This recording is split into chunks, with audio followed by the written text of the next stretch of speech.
Sekarang melangkah ke bagian berikutnya itu masalah gerak. Gerak itu sebenarnya ada dua macam juga. Ada teknik gerak dan juga ada ragam gerak. Nah, kalau berbicara gerak, kita mulai dengan persoalan teknik. Yang pertama dulu. Teknik artinya dalam hal ini adalah bagaimana cara memegang dan menggerakkan wayang. Seperti disebutkan tadi bahwa wayang golek itu terdiri dari bentuk 3 dimensi dengan 2 bagian. Yang pertama, makanya cara memegangnya adalah ada dua bagian. Yang pertama adalah bagian badan itu yang digerakkan dengan sogol, dan kemudian juga bagian tuding untuk menggerakkan tangan itu dilakukan dengan tangan yang lain. Jadi 2 tangan kita berfungsi untuk yang satu menggerakkan badan dengan sogol, yang satunya adalah menggerakkan tuding, tangan dengan tuding. Nah, pada umumnya itu kalau dia di dalam konteks gerak mandiri itu selalu dilakukan dengan tangan kanan untuk memegang badan dan tangan kiri untuk memegang tuding. Meskipun tokoh itu keluar dari simpingan kanan maupun simpingan kanan maupun simpingan kiri. Nah, itu pada umumnya seperti itu. Jadi jarang sekali yang menggunakan tangan kiri untuk kemudian tuding tangan kanan ketika tokoh wayang itu tampil dari simpingan kanan. Itu yang berbeda dengan wayang kulit. Kalau di wayang kulit kan tokoh kiri juga dengan tangan kiri, tokoh kanan juga dengan tangan kanan. Tapi kalau di wayang golek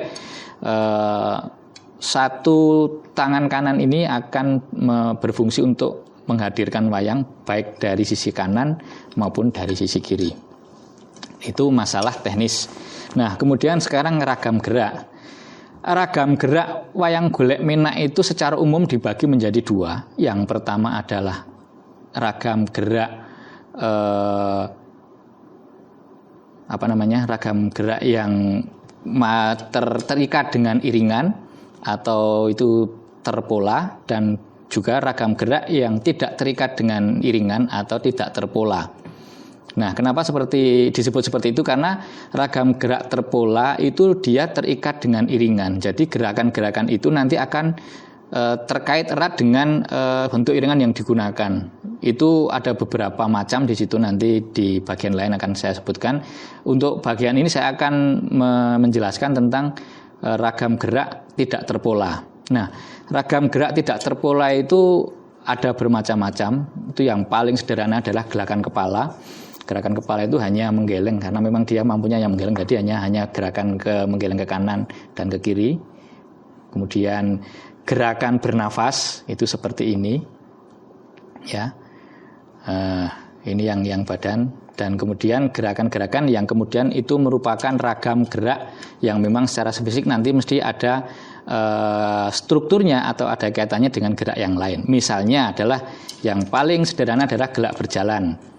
Nah, gerak berjalan itu sendiri sebetulnya menggambarkan bagaimana tokoh itu berjalan, baik itu dari sisi kanan ke sisi kiri atau sebaliknya dari sisi kiri ke sisi kanan.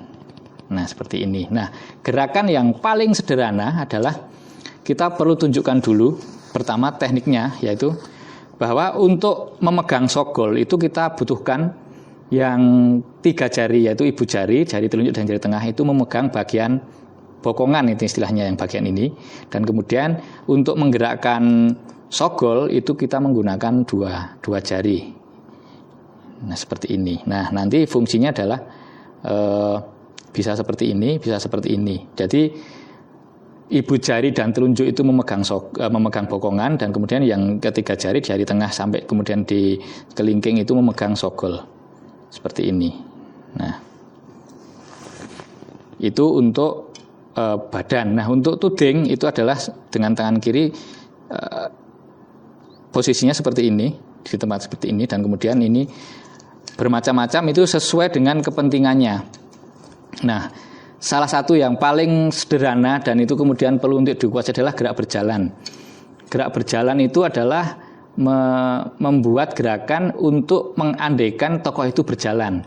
Ada beberapa cara. Yang pertama itu yang paling sederhana adalah tuding, artinya tangan itu diposisikan seperti ini, dan kemudian badan itu digerakkan ke kanan dan ke kiri untuk kemudian menunjukkan bahwa tokoh itu sedang berjalan. Jadi kira-kira kalau secara kasar itu adalah nanti bentuknya seperti ini.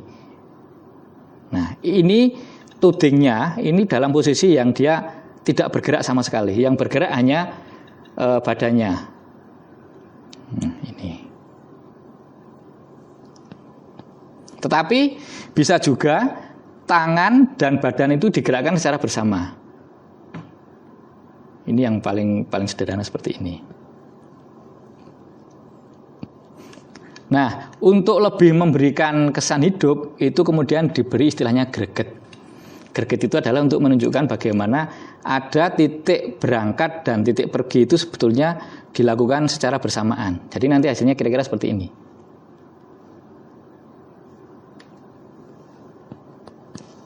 Saya ulangi.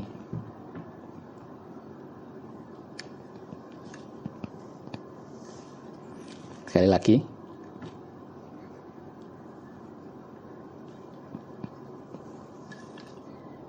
Baik, itu salah satu contoh gerakan yang paling sederhana dalam konteks ragam gerak wayang golek Menak.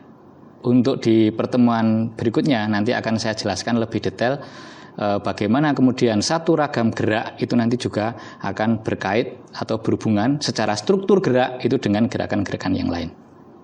Sampai jumpa di pertemuan berikutnya.